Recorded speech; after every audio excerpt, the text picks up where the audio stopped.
All right. Well, welcome everyone. Lots of friends and families on the line today. Good evening. Anybody want to share where you dialing in from? Dialing in like when we're using dial ups.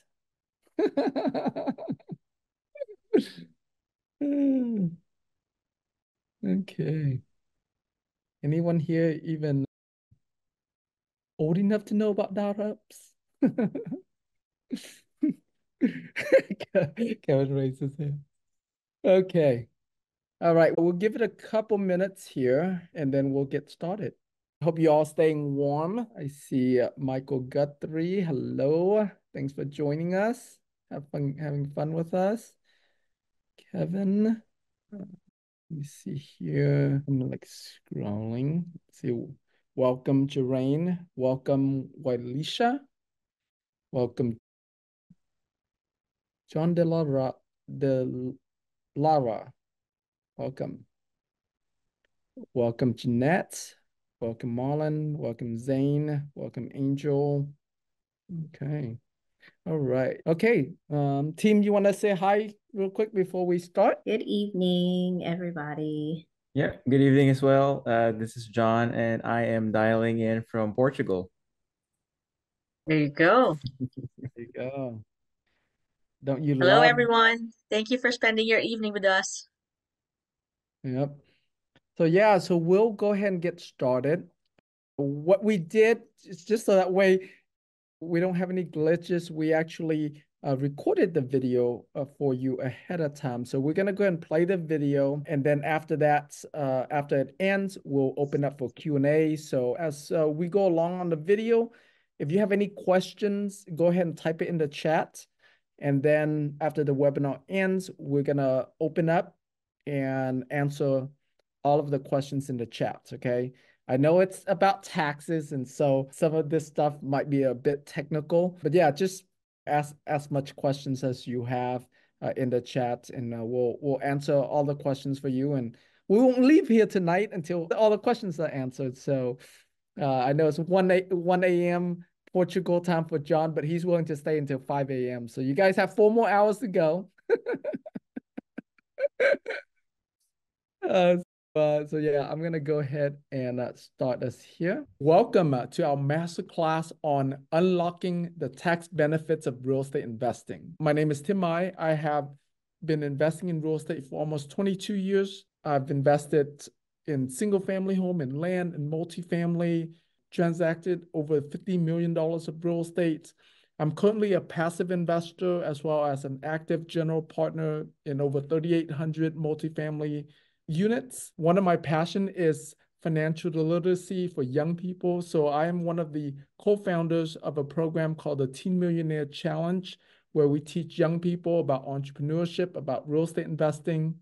With that, I'd like to introduce you to one of my partners, Dr. Leah Rodriguez. Hello, my name is Leah Rodriguez. I'm a medical professional for over 30 years, and I started investing in single family in rentals for over 20 years ago and discovered the magic and beauty of multifamily about 5 years ago. And since then, I've been fortunate to have invested in over 3,000 units as a passive investor and became a general partner and operator in over 1,500 units. I have been doing this primarily because I wanted my money to work harder than I did. And my passion is to be able to bring more medical and healthcare professionals over to the side of investing. I pass it on now to John De Los Reyes. John De Los Reyes here. I worked in the oil and gas industry for the past 15 years, and I left that corporate world in 2022. Right before I left, I discovered the power of investing in multifamily assets. And I'm glad to tell you that because we started investing in multifamily assets, we were able to offset a lot of our income, our passive income, right? And that's what we're super excited to share with you today, how you can leverage investing in real estate or particularly in multifamily assets to leverage some of your income. So without further ado, let me pass it back on to our partner and CPA of the group, Jennifer. Hi, my name is Jennifer Simeon. I'm a CPA and I've had a career of over 20 years in audit and corporate accounting. Although I started investing in single family homes over 10 years ago, joining the multifamily world has been an exciting change, not only as an investor, but also from a consultant and business advisor perspective. I use my finance background to educate and mentor fellow investors in underwriting, analyzing deals, and understanding the P&L. So before we get started, let me give you a little disclaimer. The information that we provide in this presentation should not be taken as tax, legal, or financial advice. We're sharing this information for education and informational purposes only. And although I am a CPA, I am not a tax advisor.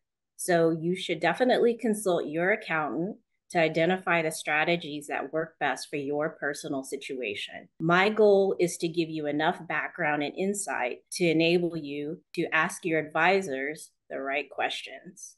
So let's start with an overview. It's a well-known fact that investing in real estate provides many tax benefits. However, with the vast amount of information that's available on the internet, it can be difficult to narrow down how these benefits apply to passive investors.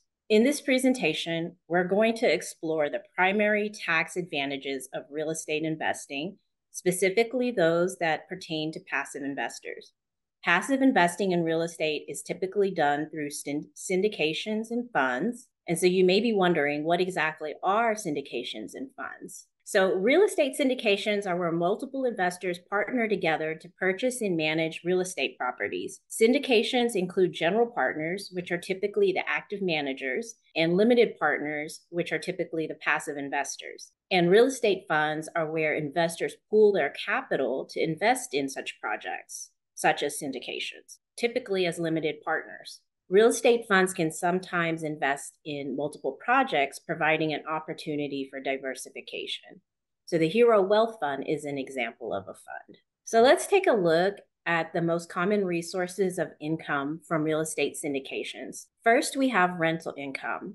Rental income is generated from tenants paying rent on the property. And as a passive investor, rental income is typically the underlying source of quarterly distributions. Rental income is taxed as ordinary income at the investor's personal income tax rate. Now, there are deductions for operating expenses, mortgage interest, and depreciation that can lower the taxable amount, because remember, a syndication is a business, and expenses that are ordinary and necessary for that business can be deducted.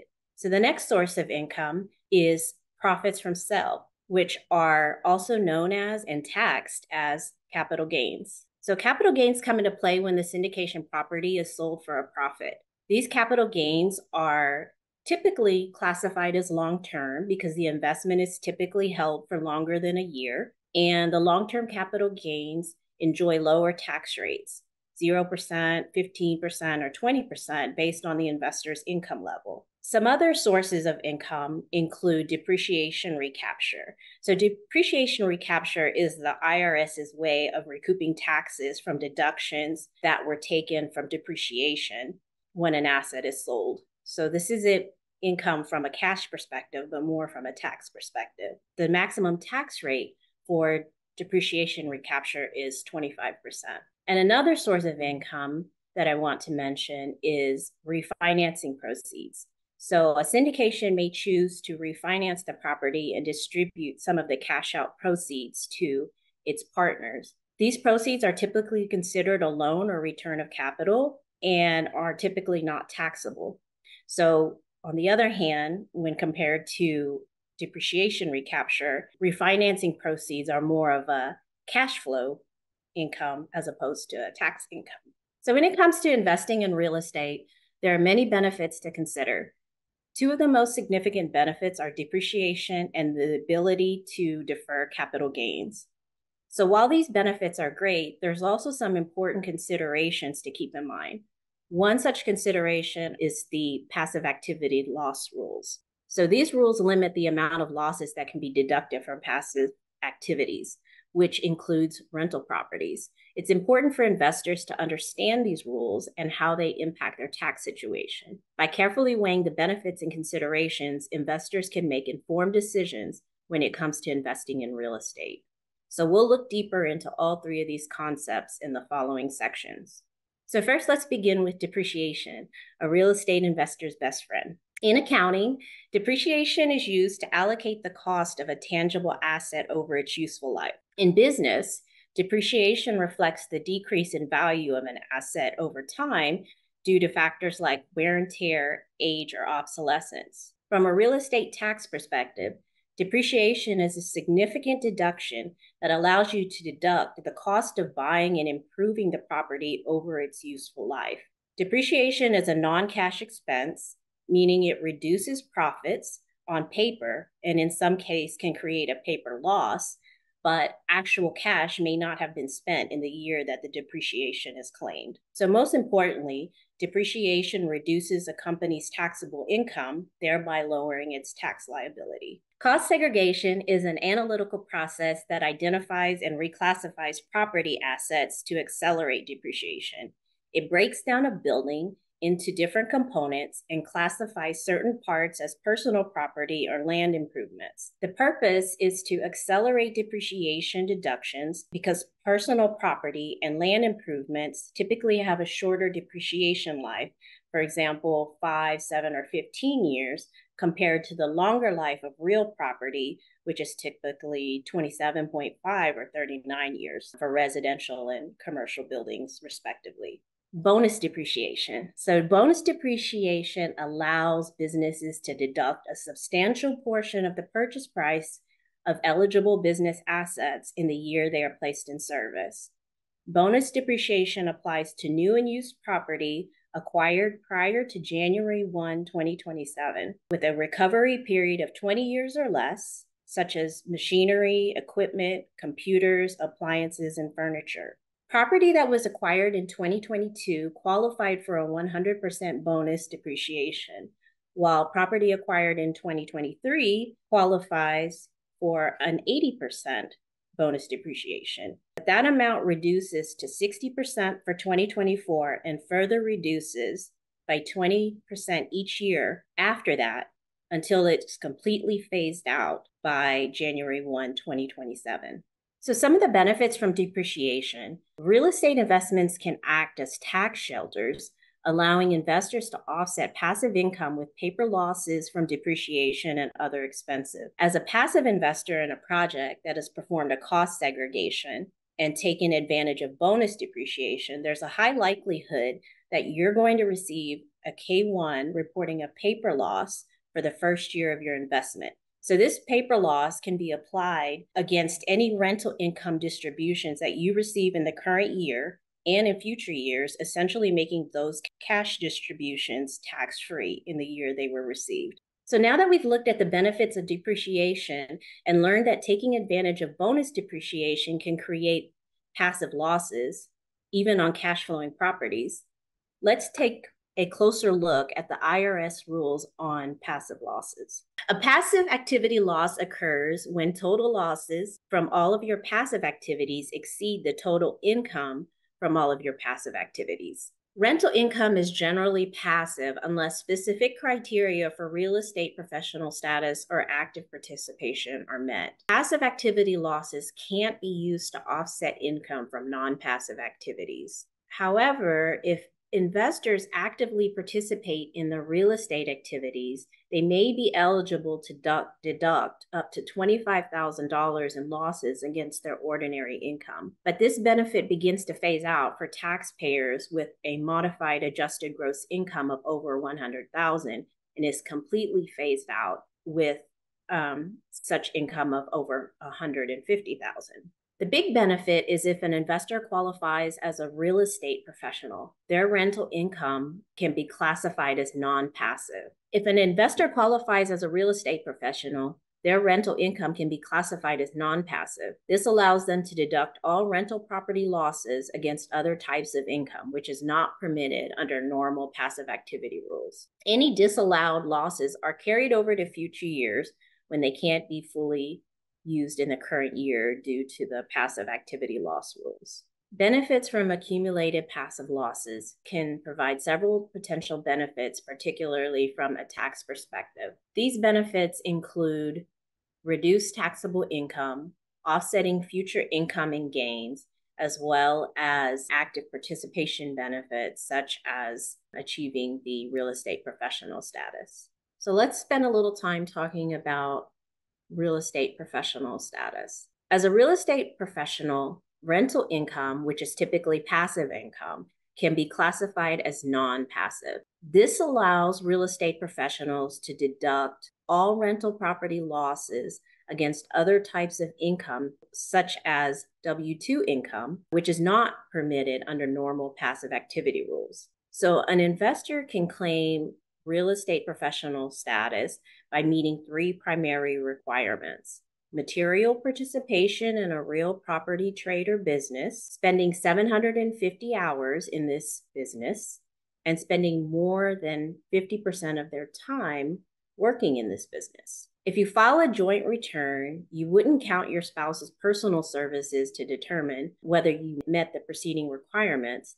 However, you can count your spouse's participation in an activity in determining if materially participated. So services that you perform as an employee aren't treated as real property, trade, or business unless you own more than 5% of the stock or capital of that company. According to the IRS, real property, trade, or business is a trade or business that does any of the following with the real property: develops or redevelops it, constructs or reconstructs it, acquires it, converts it, rents or leases it, operates or manages it, or brokers it. So this is language straight from the IRS. So you should definitely work with your CPA to help develop a plan if you feel that you can meet the requirements for the real estate professional status, because one of the things you will need to do is to maintain a log of your activities in case of an audit. And this log is very important, and your CPA can help you determine which activities qualify, as well as develop a record-keeping system to help keep track of your activities. So now let's take a look at the strategies to potentially reduce a tax liability related to capital gains from the sale of rental properties. So whenever you sell a property or whenever you sell a business for a gain, you generally have to pay tax on the gain at the time of sale. So this is referred to as capital gain.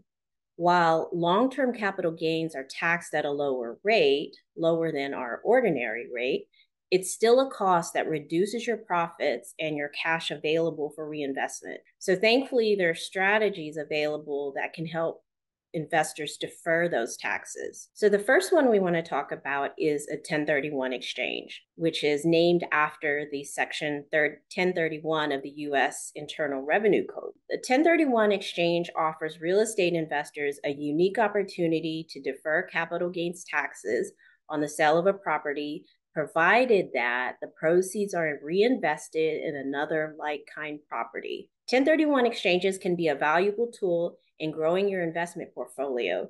So let's go over a few strategic benefits for investors. First, tax deferral benefits. As a passive investor, deferring taxes through a 1031 exchange can preserve capital, enhancing your ability to reinvest and grow your portfolio. Second, long-term wealth building. By reinvesting in higher value properties, you can leverage 1031 exchanges for long-term wealth accumulation and estate planning. And last but not least, diversification opportunities.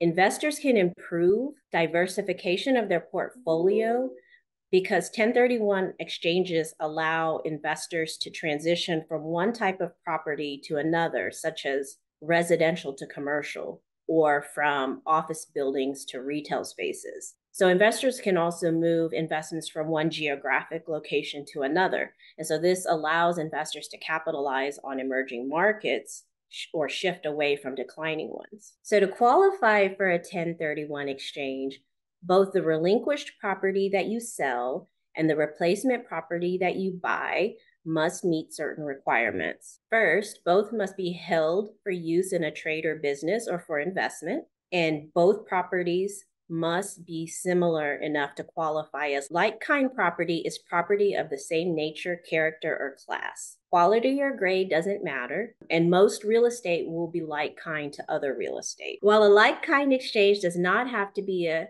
simultaneous swap of properties, you must meet 2 time limits or the entire gain will be taxable. The first limit is that you have 45 days from the date you sell the relinquished property to identify potential replacement properties. And the second limit is that the replacement property must be received and the exchange completed no later than 180 days. The last caveat is that you must report the exchange to the IRS and file it with your tax return for the year in which the property was sold, which essentially means that the exchange must be completed prior to your tax due date, with extensions, of course. So remember, it's important to consult with real estate and tax professionals when considering a 1031 exchange because these transactions are complex and subject to specific rules and timelines. If you're expecting to dispose of a property in the near term and you're considering a 1031 exchange, you could book a call with the Hero Wealth Fund, and we'll be happy to connect you with specialists that can help you facilitate the exchange to ensure compliance with the IRS regulations. So as we've learned, 1031 exchanges are a powerful tool for deferring capital gains tax. But we also learned that a 1031 exchange is very structured and it involves specific timelines and rules. There might be situations where an investor needs an easier alternative to the standard 1031 exchange. This is where the lazy 1031 exchange comes in handy. So let's be clear, lazy 1031 exchange is not officially recognized in tax law or by the IRS, but what is accepted is that passive losses can be used to offset passive income and passive gains on rental properties. So here's an example, a simplified example of steps one might take to execute a lazy 1031 exchange. So the first thing that would happen is you would sell your property for a gain. And then you want to make sure that you invest in a passive asset with the following criteria. First, plans for a cost segregation and bonus depreciation. And second, plans to close by December 31 of the same year. After you've done those, you should receive a K-1 from your sponsor with a year one passive loss, thanks to bonus depreciation. And then you can use that year one paper loss to offset your passive gain from the property sale. So we've reached the end of our presentation and we will take some questions. I know we went a bit fast on that.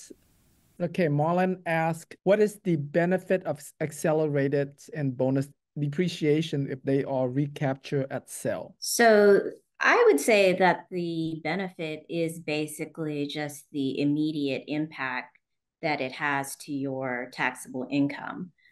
Because you recognize the bonus depreciation today and tomorrow, you reduce your tax liability, leaving you more cash basically to reinvest.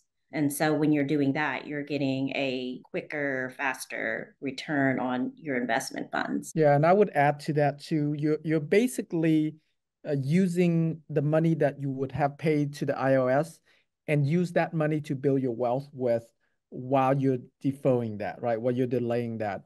And you can continue to defer that money even after the sale. You can 1031 exchange and you can use it all the way. If you plan this out well, toward the end, you can even 1031 into land. And then when your inheritance, when your kids inherit your assets after you pass away with land, if at the time that you pass away and you own land, the IRS has a step up in basis that allows your kids to inherit at the value at the time that they inherited. So let's say, for example, right now it's worth only 100,000. But by the time you pass away, that 100,000 had turned into $1 million, right? And then when your kids inherited it, they inherit at the $1 million. So if they sell immediately, then because cost basis is 1 million, they don't have any capital gain taxes if they sold it at 1 million. Or yeah, if they sold it at 1 million, they're only paying the capital gain taxes on that $100,000 only, not on the $900,000 that you gain from 100,000 to $1 million. I hope that helps, but that you can delay, not defer taxes and use that to build your wealth much, much longer. John, you want to read your question? Hey, Jennifer, can you elaborate on how someone who invests in multifamily assets and also owns some Airbnb or single family home rentals can offset his or her spouse's active or W-2 income? Lot going on in that question that we probably need to unpack, right? Because when you're talking about Airbnb rentals, you're talking about short-term rentals. And short-term rentals do not fall under the IRS rules of rental income that's considered passive. And actually deduct your losses on short-term rental properties of income. So those can definitely offset your W-2 income. There's like other multifamily assets that are considered passive income or passive losses. Single family homes, you mean single family homes that are used for rental? Yes. So single family homes, multifamily assets, all of those that are used in a rental trade or business would qualify for bonus depreciation, or would have qualified for bonus depreciation, which would essentially give you passive losses. Now, there are passive activity loss rules that limit the amount that can be deducted. Actively participate, you can deduct up to, I think it's 25,000, but then there are situations where it phases out if your modified adjusted gross income exceeds 100,000. Now, what a lot of people would do, if you have a high income earner, they will devote, well, they will leave the management of the property up to their spouse. So then their spouse could then attain all of the hours that are necessary to qualify as a real estate professional. And then because your spouse qualifies as a real estate professional, you guys file a joint return. The losses that are generated from those properties and from the depreciation from those properties can be used to offset active W-2 and 1099 income from one's employment. Elena asked, can you use bonus depreciation in the following case? You purchase a new house and old house turned into a rental property. Can you use bonus depreciation in first year? You can do cost segregation on a rental single family house. Yes, you can. Typically, because there's cost associated with hiring a company to do the cost segregation, if your home is worth less than $300,000, most people don't go through the cost segregation to utilize the bonus depreciation, because the depreciation versus what it costs for you to do the cost seg doesn't make sense. But if it's a more expensive home, I'm just using a general rule of thumb of the 300,000. I can, if that's your scenario, I can connect you with the company that does cost segregation for single family houses, and they can get you a better quote that way. But yeah, if your rental property is 300,000 or more, then definitely you might want to consider it. I think to clarify on that, and Tim, thank you, because that was the practical answer that I was hoping one could give.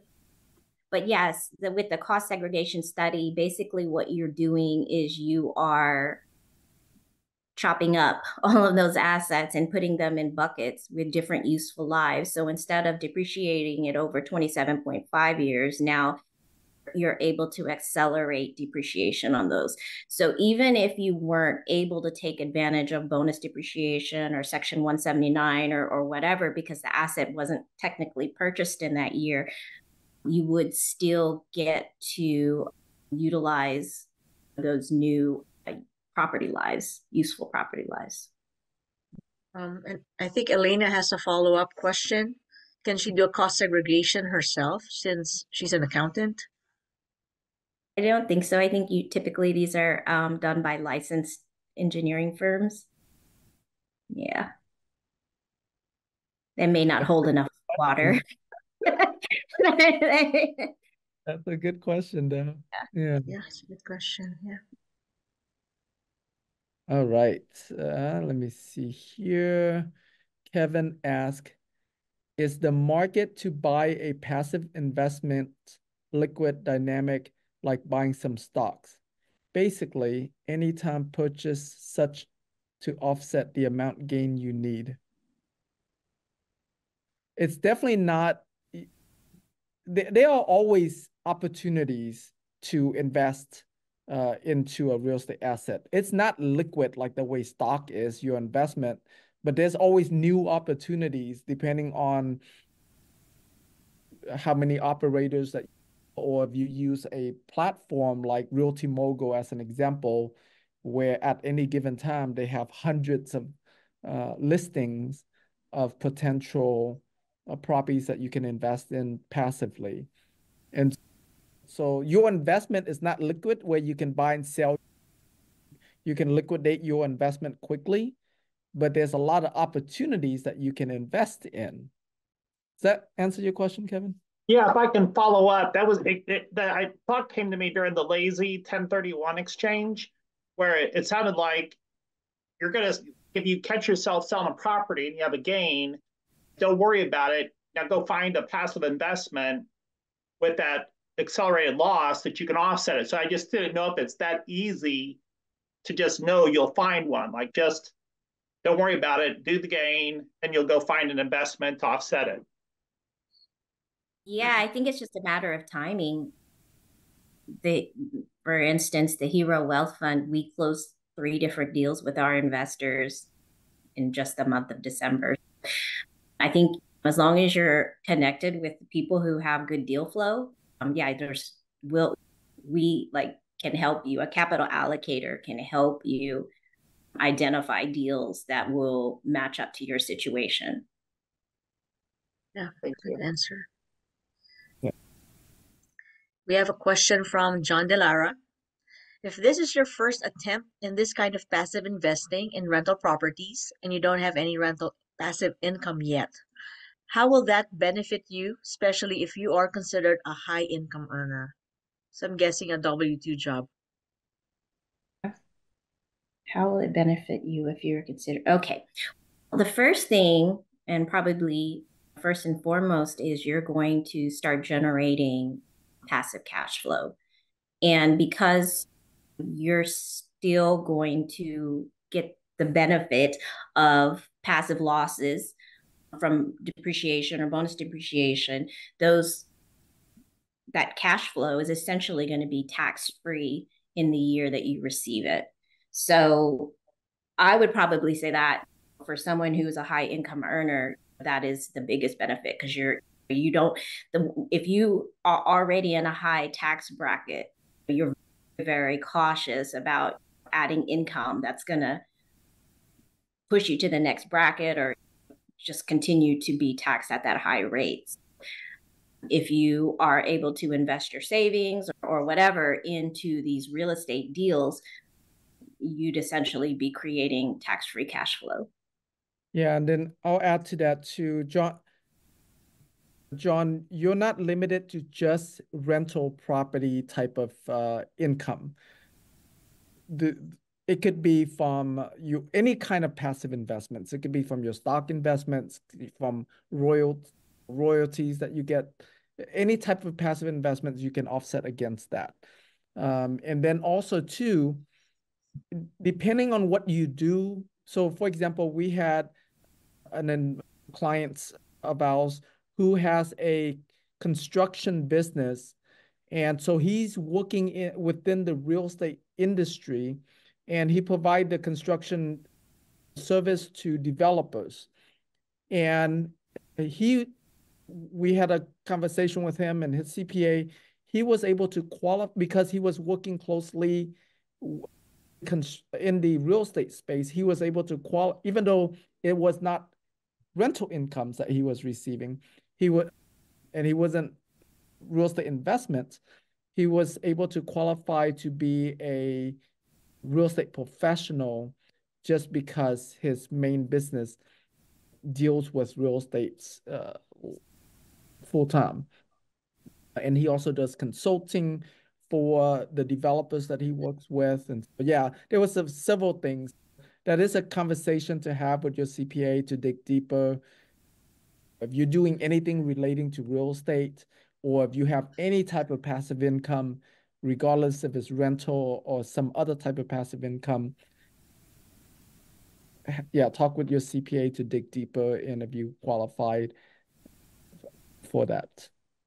Yeah, I'll tag onto that as well. So if you're a purely W-2 income earner, and I think Jennifer, you might have to help me with this one, explain it better. Your losses, you get a K1 loss. Even though you don't realize it on the first year, though, that loss is held in abeyance until the property sells. So that helps bolster your taxable income, just like what Jennifer said. For all those years that the property you're invested in that property, you get a K1 loss every year. Is that correct, Jennifer? Yeah, your passive losses will carry forward and apply to any future income that you have. Yeah, Passive. so exactly like what she said, it prevents you from getting to the next level of being taxed higher, the higher bracket.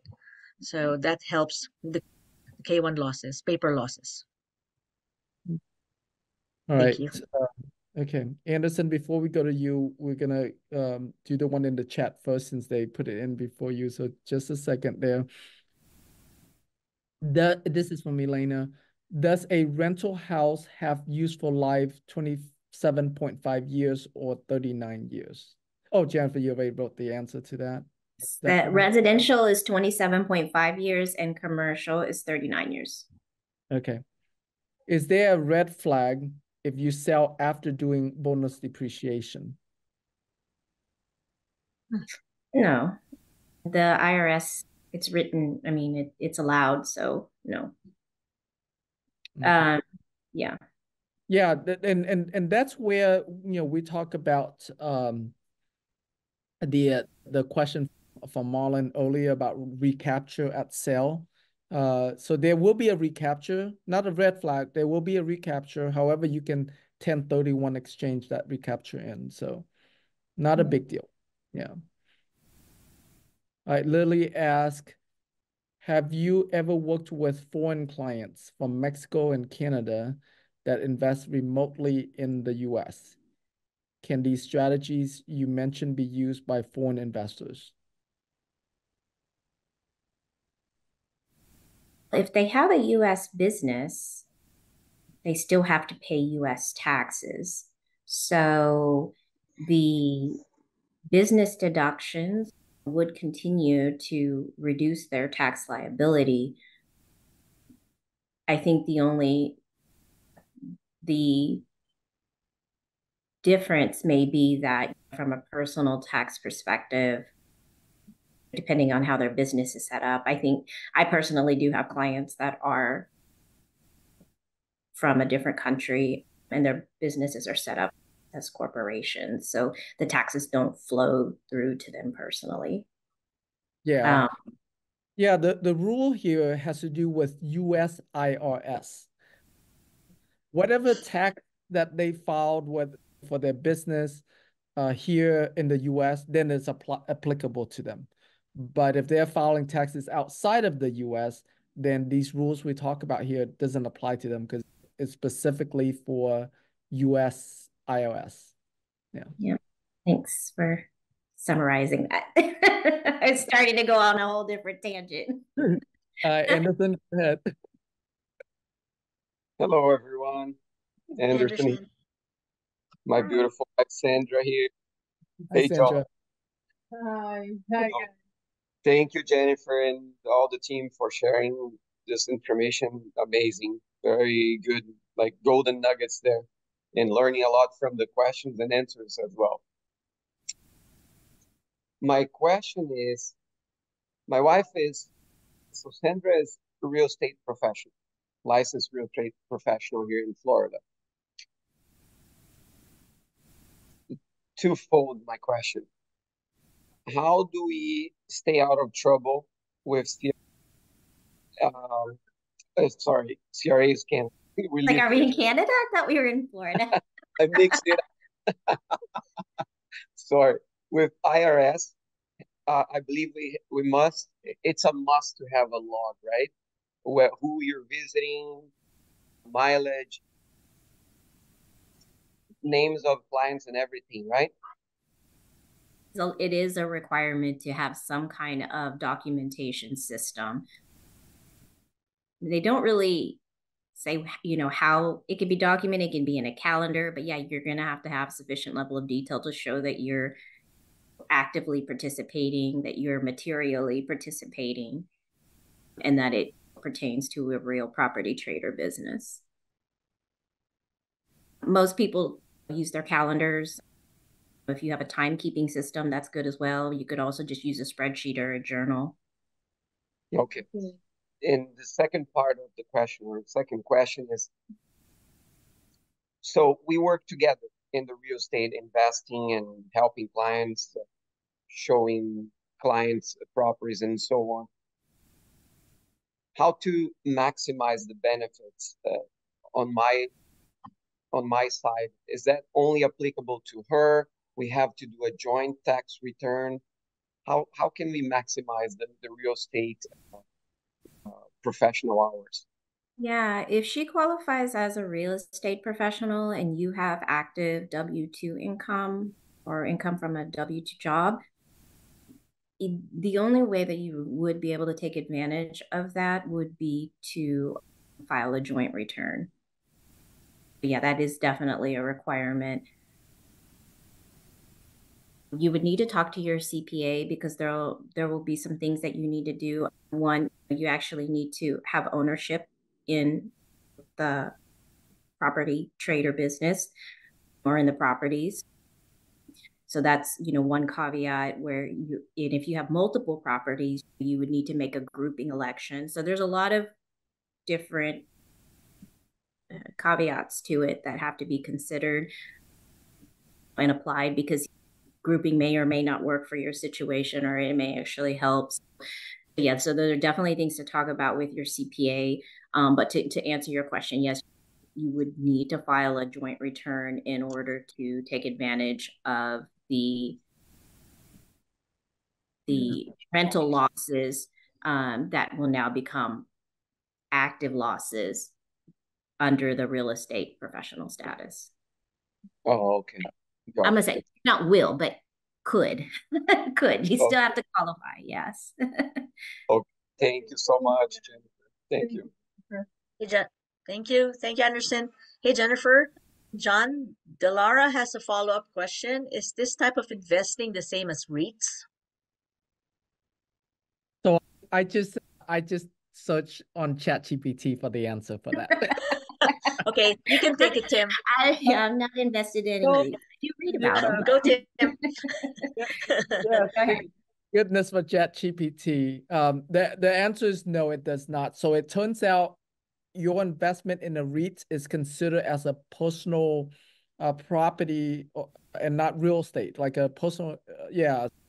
So no, it doesn't apply. And Personal investment, right? But yeah, the term that they use is It's like investing in funds or stocks. yeah, personal property, right? Personal property, not real estate.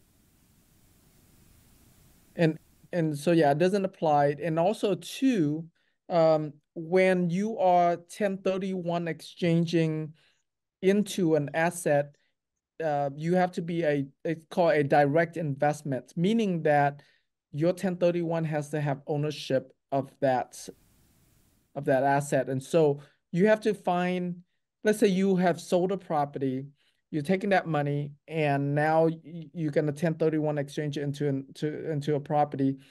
You have to find an operator or a deal that supports a 1031 using tenant in common or something of that nature that allows you to have a direct investment into the deal. That's how you're able to 1031 in. So it's not a simple LP investment. Yeah. And also with the REITs, though, you won't get the benefit of bonus depreciation, those tax losses, and all that because it doesn't follow. Yep. Okay. I see Michael is back and he had a question earlier, so I'm going to go back to that about do you believe the rumblings of the 100% bonus depreciation happening now? Yeah, we hear that on the news. I think, Leah, you even just sent that to our group earlier today. Yeah, all the tax gurus are talking about it. Honestly, I think it's all politically driven. It would be nice. I definitely think it would continue to fuel the economy as from people investing and businesses investing in the economy. So yeah, it's possible, definitely possible.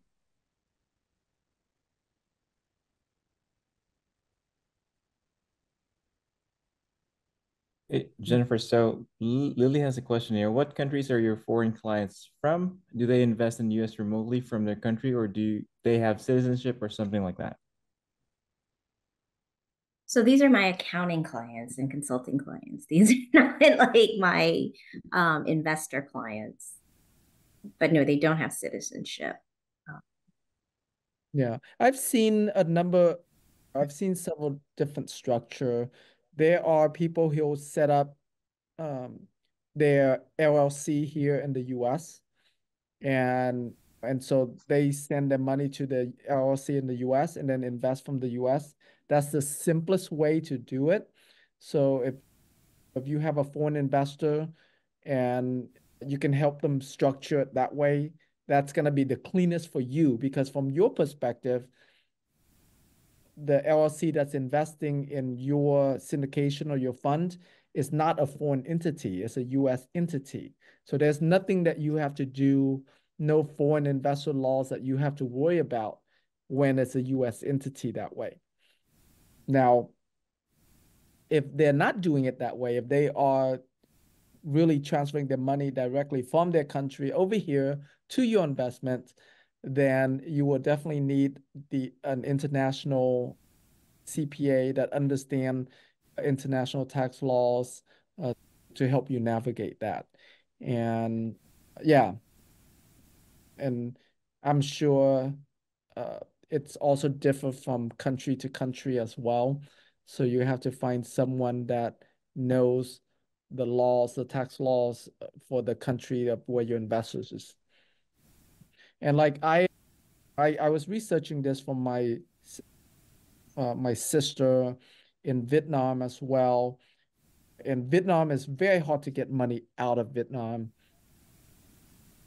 The governments restrict that because they want to keep the money in the country as much as possible. But we look at the possibility of doing so that like she sets up an LLC in Vietnam, and then that LLC files a foreign LLC here in the U.S. And then so the money is being transferred from her LLC in Vietnam to her LLC here in the U.S. Um, as a possibility. So that's another structure that's a possibility. But yeah, we didn't move forward with that because the, the like I said, uh, there was a lot of scrutiny. I mean, if you're sending a few $100,000, not a big deal. That's doable. But when you're trying to move a significant amount of money, $1 million on up, then yeah, it's much harder to do for countries like Vietnam. But I have a friend who he has a lot of investors from China, Japan, and he's able to get their money over here much easier, yeah, than what I was looking at about taking money from Vietnam. Most important is not to take a check from your investor and bring it and deposit it. Unless you're gonna get in trouble with SEC, right? Say that again, Anderson. Most important is what? Most important is not to take a check from your investor to deposit it into the LLC that's going to invest in the real estate property, because that's a violation of SEC, right? a huge violation. Okay, hold on. You referring to a foreign investor or any investor? Any investor, but in this case, because we were talking about foreign investor, right? Some people may say, why don't you just get the money? I send the money to your account and you invest it. You put it into the LLC, invest it for me. Yeah, so you're referring to where you're controlling their money, like they send the money to you and then you then transfer that money into the property LLC, the syndication LLC. Is that what you're referring to? Yeah, they might ask you to do Oh, that, yeah, that's but correct. that's a big deal for SEC. Yeah, you definitely want the money go straight from them to the your syndication LLC for sure. Yeah. Um, okay, let me see here. Lily said the LLC strategy only for passive investors or work for GPs? And was your sister trying to invest as an LP or GP? She was trying to invest as an LP. Yeah. But I would assume that it works the exact same way for LP or GP because it has to do with when a foreign investor earns money, the person who pays that. So let's say as a GP, that means the title company is going to be paying you, and the person paying is responsible to withhold the taxes. And so as a GP, the title company is responsible to hold that taxes. And as an LP, you as the deal sponsor would be responsible to hold that taxes because you're the one distributing the money to that foreign investor. Hope that answers your question there, Lily. All right. Leah, you want to get Angel's question?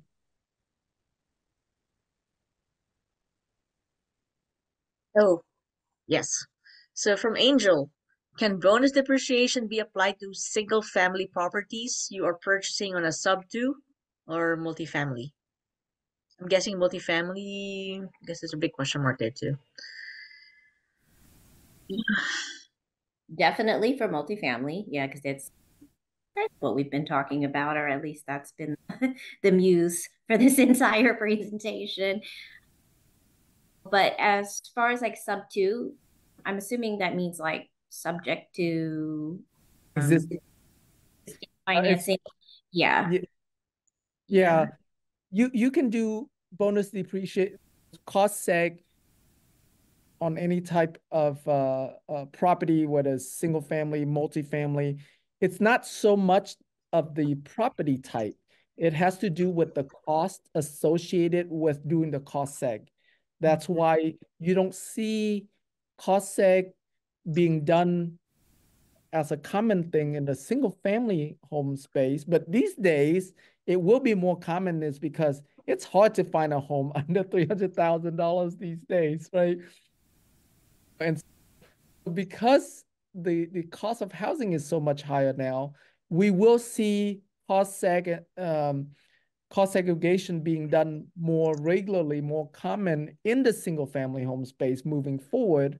But in the past, it hasn't been. It's because most rental properties in the past were under 200,000, where it costs you like, yeah. Anyways, it can cost you, I think, at least $3,000 to do a cost sec on a house. And so, yeah, like that cost just doesn't justify the bonus depreciation that you get. But now that all the houses are more expensive, regardless if it's a house that you're going to live in or a house that you're going to use as a rental, then it's going to be more common. And on the sub two question, yeah, because that's just the method of how you're acquiring it. So it doesn't change the fact that it's eligible for bonus depreciation. Yeah, because you're still the owner. Yeah. And we have a So, question from John De Los Reyes. got a question. Jennifer, can you talk about syndication versus funds and how our audience can find out more about passively investing in these kinds of opportunities, because the fund especially is a new concept, right? New. John, you keep calling on me specifically. I'm starting to think you're picking on me. So, okay, let me read your question here. Can you differentiate between passive investing in real estate through syndication versus funds and how? Oh, okay, yeah. So, sure. So, you can passive investing in general is typical in real estate is typically done through syndications and funds. When you're investing in a syndication, you're investing directly with the into the property with the you're investing directly with the lead sponsors of the property or the deal. If you're investing with a fund, you're investing through someone like a fund manager or capital allocator that is investing, that is taking the proceeds or the capital from the fund and investing in that syndication deal. So it's a little bit indirect. The benefits are still the same, but the benefits as far as depreciation and tax benefits are still the same, except for when it comes to 1031 exchanges, so that those can be a little tricky. But as far as the other benefits, you still get the depreciation, you still get the passive losses, you still get to take advantage of tax-free cash flow. But as a passive investor, the challenge comes in being able to have access to these deals and being able to vet them and being able to find the right ones that you want to invest in. And so if you're investing through a fund or with a fund manager or capital allocator, they're essentially providing that turnkey resource where they're sourcing deals, they're doing due diligence, they are checking the operator's background, checking their experience, looking at their underwriting. And so they're doing all that due diligence for you. And then they're taking that deal and they're matching it up with your situation. What is your investing strategy? What are you looking for? And so that is really the benefit of working with a fund or a fund manager or capital allocator, is that it's more of a personalized service. And then we're not even going to get into the SEC rules about whether it's a 506B or 506C and even having access to the deals, because that's a whole nother hour conversation. But yes, as a passive investor, you may not have the deal flow or access to the deals, and then especially ones that you're trying to match up to your situation. And if a passive investor is interested in getting involved, the second half of John's question,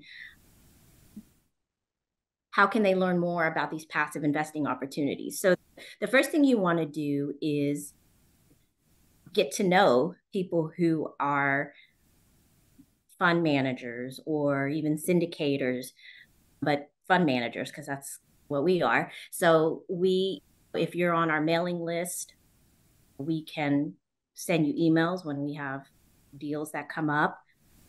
We're happy to talk to you about your situation so that we understand what your investment strategy is.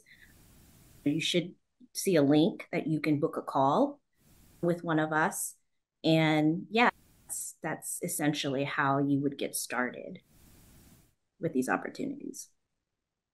Yeah, we'll send, definitely book a call with us. The sooner the better for sure. So that way we can you map this out.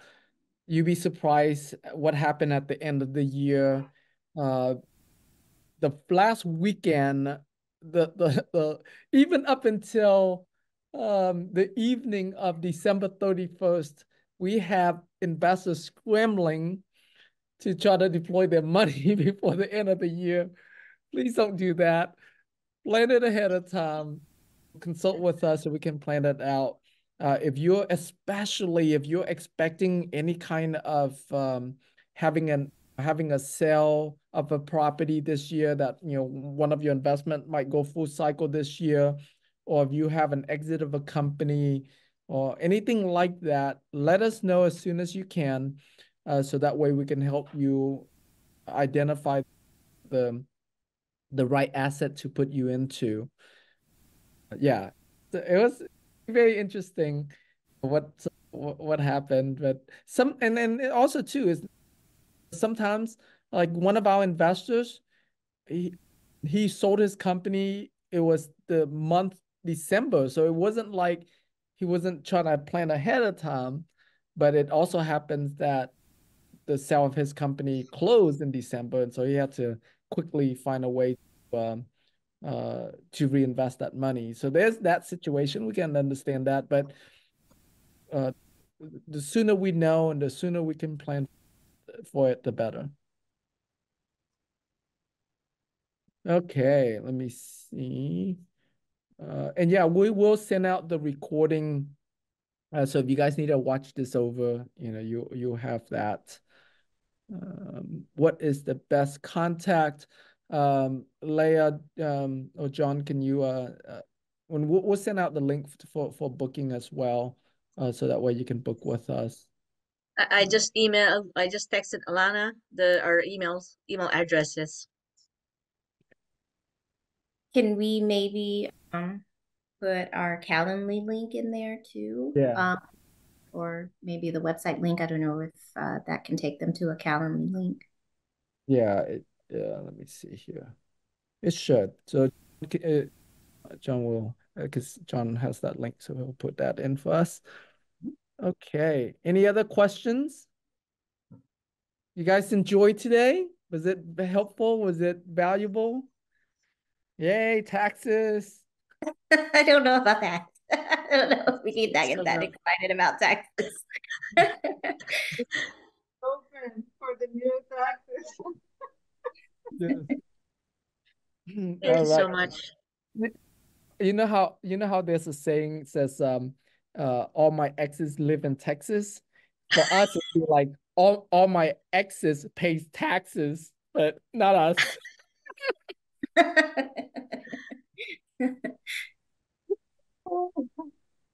All right. Yeah, John just put our Calendly link in there. You can also just text the person or message the person if you want a reminder of that link. Yeah, and we'll email it out to you guys too with the link as well, along with the replay of this webinar today. Okay. Yeah, we'll go ahead and wrap this up. Thank you so much for hanging out with us for an hour here. Really appreciate you guys. Yeah, I hope this was of value to you, and I look forward to an amazing year with you, investing with you, partnering with you. Anything that we can help you with, whether it's on the LP side, the GP side, just let us know, have a conversation with us, and we'll with happy investing. Oh, should we say our Yes. motto? Yes. 3, 2, 1. Let's build wealth Together. We missed the key, but that's okay. I think y'all get the point. Yes. Everyone. Thank you so much. Night. See ya. Night. Night.